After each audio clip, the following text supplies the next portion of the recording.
All right, everyone. Welcome back to another video. I took a little bit of a break for Christmas Eve and Christmas because I was a little busy those days. But we're back. So it's good to be back. Last time we left off, we were talking about support for a friend in need.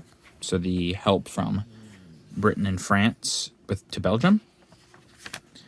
We're now turning to Belgian civilians flee before the German terror, May 10th to 11th, 1940.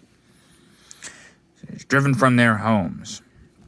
The stark tragedy of modern warfare is forcefully illustrated in these pictures of Belgian refugees fleeing before the advancing German armies. The pictures shown,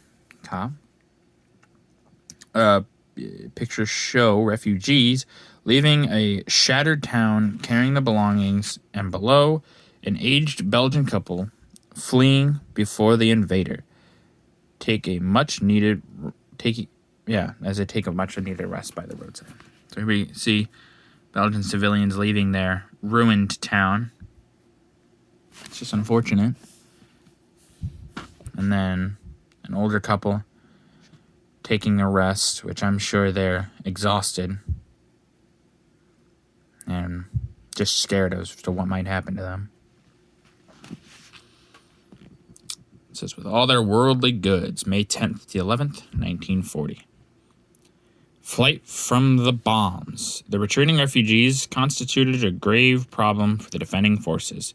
As the roads became blocked with people and vehicle passing in the opposite direction, that it was only with the greatest difficulty that the military traffic could make its way to the front. The above picture shows refugees passing through a blazing Belgian village to escape the terror. Is that? Oh, no. Okay, I thought that was a bomb about to fall, but no, that's just something hanging from a very thin line. But yeah, we can see the villagers just looking up, and as the building burns, they're just like, we need to get out of here to safety. It says, Chamberlain resigns. Churchill takes the reins. May 10th, 1940. The umbrella folds. Confidence in the government led by Neville Chamberlain was seriously undermined by the general conduct of the war, and after a debate on the question in the House of Commons, May 8th, Mr. Chamberlain invited members of the opposition to serve under him in a reconstructed cabinet. Labour, however, refused, and on May 10th, Mr. Chamberlain resigned and was succeeded by Winston Churchill. Seen above, outside number 10 Downing Street, official residence of the Prime Minister, with Brendan Bracken, British Minister of Information, as on his way to address a succession of Parliament. As a London policeman equipped with gas mask stands at salute. So there we see Mr. Churchill. There's that police officer. I know many people didn't like Churchill, but they thought he could do it. They thought he could hold the line. If that was true, who knows? Only the time would tell. But at the time, they could have never known. But as we know, he was the right man for the job. Italians on the warpath. May 11th, 1940. Dislike for the Allies. Relations between the Allies and Italy had been strained before and since the outbreak of war. But it was not until May that the Italian press seriously began a campaign of hostility against the Allies. The Italian people as a whole had little or no dislike of the Western powers, but amongst the student class, officially inspired demonstration against the Allies broke out in many Italian cities. The picture shows Italian students in Rome giving vent to their hatred for the Allies. Here we see those Italian students saying, yeah, screw the Allies. And then later they would turn back to join the Allies. Italy was in a weird spot.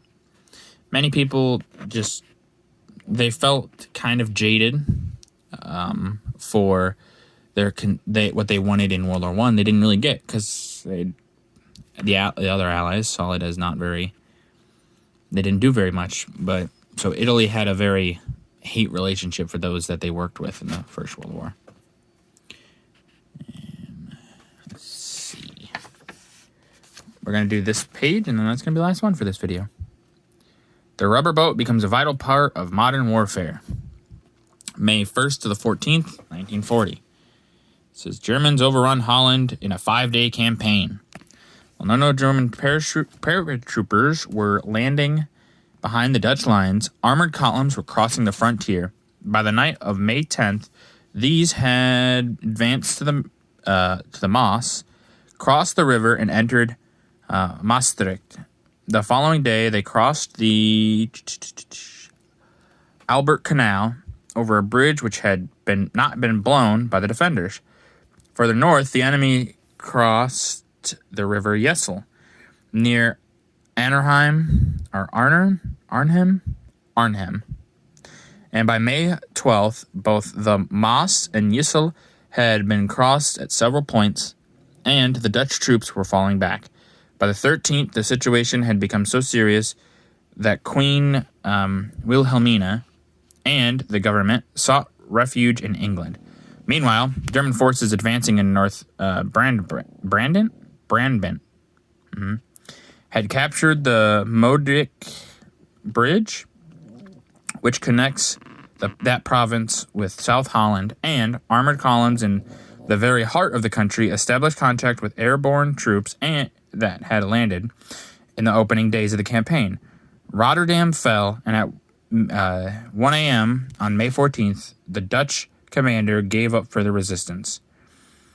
The picture shows German troops paddling across the Maas at Maastricht in rubber boats near a bridge destroyed by the impeding advance.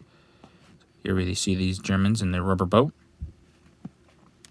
Yeah, the Dutch, they put up a fierce resistance, but they were crushed very quickly, which is very unfortunate, but there were many like them that fell much quicker than people thought they would. All right, well, that's going to do it for this video. If you guys liked it, please leave a like. If you didn't, leave a comment. Tell me what I can improve on. And thank you for watching. Also, subscribe if you'd like. I always forget to say that, but subscribe if you like. It always helps.